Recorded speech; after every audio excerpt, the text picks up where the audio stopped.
A new study from Calgary Economic Development estimates that the global energy transition and expansion of the clean tech sector could create 170,000 jobs and generate $61 billion in provincial GDP by 2050. So I'm going to talk to Brad Parry, who's the interim president and CEO, about that study. So welcome to the interview, Brad. Thanks, Markham. Great to be here. Appreciate you having the time for me. Well, we appreciate you being here. Now, look, let's start with a brief overview of the study, if you wouldn't mind. Yeah, absolutely. So what we decided to do as part of our business development strategy, we need to find, those opportunities for us as an organization that's really focused on making sure Calgary is well positioned for long-term economic success. We need to look at trends that are coming in 5, 10, 15 years down the road. And so as we looked at the energy file that we have, we need to understand what are those trends that are going to impact us locally, and how do we find out how we build our right to win in that sector. So we went out about 6 months ago and started to do a lot of study with the Delphi Group and a few other organizations to help us define the opportunity that's coming at us in the clean tech sector. Now, if you're familiar with energy media, and many of our viewers will know this, we've been arguing for a long time that there are two sides to this process. One is lowering emissions. It's the climate policy, climate side of things, and we have to get our emissions down. But the other is the energy transition, the switch from fossil fuels over to wind and solar and batteries and all of that kind of stuff creates economic opportunity. It's basically the economy of the future. And I have to say, I think it's an excellent idea that Calgary is now thinking about how it's going to thrive in that future economy. Yeah, no, I couldn't agree more. And we're excited about the future. I mean, what we keep saying is part of the vision for the city that we've built as part of the economic strategy is really to be that destination of choice for people who want to solve global challenges. And frankly, this is one challenge that if you're truly serious about solving this, there's no better place in the world than Calgary. We have this amazing amount of investment that's been done in this sector through our traditional oil and gas companies. We have the most CEOs per capita here, which people go, well, why the heck does that matter? Well, the reason we say that is because those CEOs can make decisions about data. Access to data is key to solving this challenge. And so we have direct access to data for companies. Once we have those pieces in place, we then have the actual people who have been working on this for a long time. So it's a perfect storm to come in here and really, really focus on how do we find that solution. And it's not just a Calgary one, it's a global one that we have to solve. So for us, we think we're incredibly well positioned. And again, if you're serious about this challenge and you truly want to make a difference, you need to be doing this in Calgary. Well, let's talk about the 6 subsectors that the study identified. So carbon capture, utilization, and storage is, of course, a big one. Digitalization, you see that a lot in the oil and gas economy now, the switch over to artificial intelligence and automation and so on. Electrification, so we're going to electrify processes, industry, that sort of thing. Energy efficiency, another important focus, and hydrogen, which everybody is positioning themselves for, and of course, ag tech and agriculture. So what is it about these 6 areas that gives Calgary a competitive advantage? Yeah, that's a great question. I think if you look at first of all, the digitalization, I'll touch on that one first. We did a study earlier this year that basically looked at what's the transformation going to happen in these core sectors and industries. We saw there's a $20 billion opportunity coming to our core sectors in the next 4 years.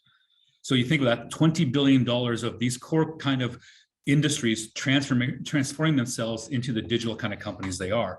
So we think that's going to lead that. And as I mentioned before, the data part is what drives us. And if you look at what's happening in the ag and ag tech side specifically, again, the boom that's happening there and the progress that's being made in finding those solutions against that as you mentioned, the emissions before, is truly staggering. But again, if I wrap it into one ball, to be honest with you, Markham, it's about the fact that we've been there and done that. We have the people who have that knowledge, that institutional knowledge, that'll help us advance and find that solution in a more effective way. So we believe that through this study, we found those key 6 areas that'll be at the forefront of this for the next 20 plus years.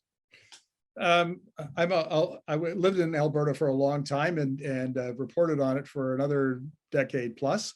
From out of the province. And one of the things that always impressed me when I used to live down in Mackenzie Town in Southeast Calgary, you drive by the Foothills Industrial Park and the number of small startups that were involved in some kind of technology development was really eye-popping. I mean, if you a great kept secret, a well-kept secret.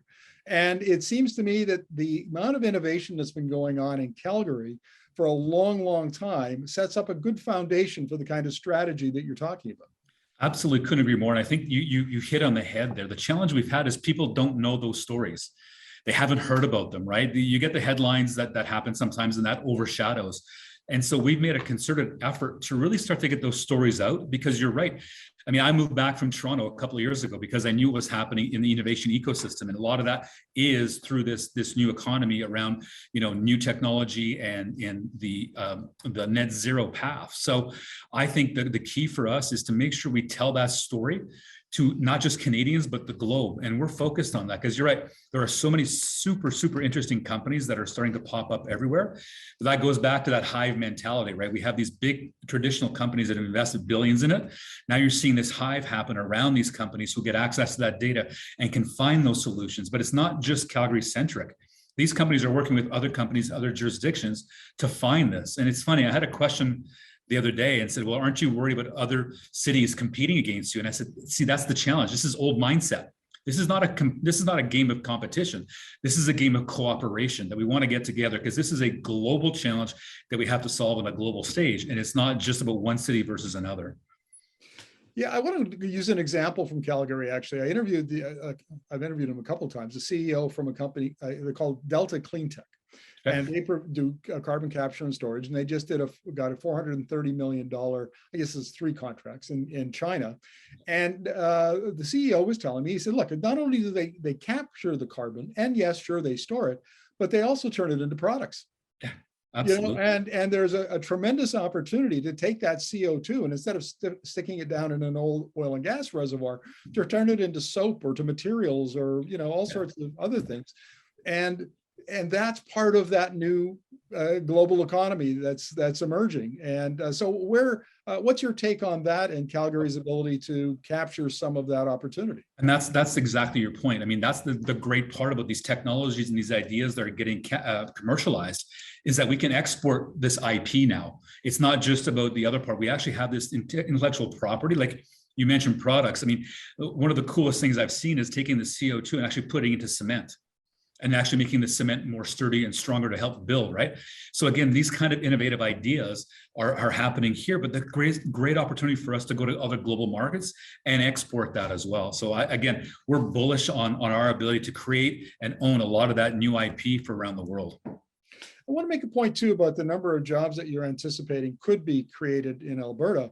170,000. I don't know whether that sounds like a lot or a little to the folks who are watching this, but I went and checked the employment in Alberta in oil and gas, in all aspects of oil and gas, and at its peak in late 2013 was only 173,000. Exactly. So we're really talking about the equivalent. Yeah. So I don't expect that clean tech is maybe going to replace every oil and gas job that gets lost, and they might be some are a little, maybe don't pay as well as being a roughneck on a rig.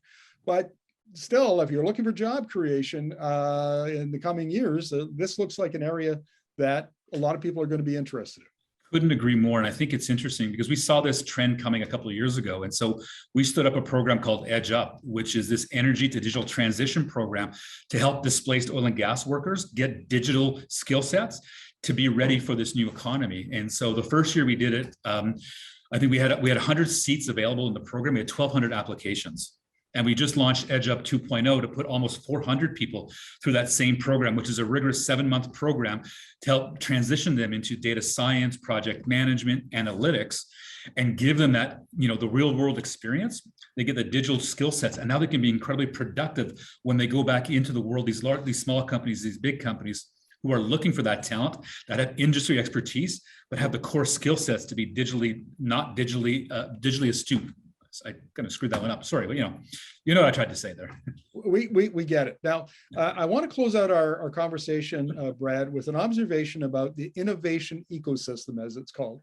And I don't think a lot of Albertans understand just how much money has been invested by various levels of government in creating research facilities and expertise and so on. There's the Canadian Research Innovation Network. It's got a lot of federal funding in it. You've got Alberta Innovates, which is doing a lot of work. You've got the University of Calgary, University of Alberta. And that really is one of the big engines that drives this innovation, isn't it? Absolutely. And I think the old adage is, capital follows talent. And so you see all the talent that we have here. And if you look at our venture capital numbers this year alone, we're almost at, I think, record levels of capital, $600 million already this year alone in Calgary for venture capital investment, which says that those people understand what's happening here. They see the talent that are doing the solutions, and they're placing bets on us. And we're thrilled about that because, again, I think, as you mentioned at the start, this is one of the best kept secrets out there, and we need to keep telling people. But I think it's starting to happen. More and more people are realizing that Calgary has all of this going for it, and it should be a place that you want to be to help solve that global challenge. Well, I'm glad to see this focus because, too often in Alberta, we're complaining about how the oil and gas industry isn't doing as well as it could be. And then there's this whole burgeoning industry that's just bursting at the seams, ready to go. So Brad, thank you very much for this interview. Love your insights, and we'll chat again. Thank you so much for the time. Really appreciate it.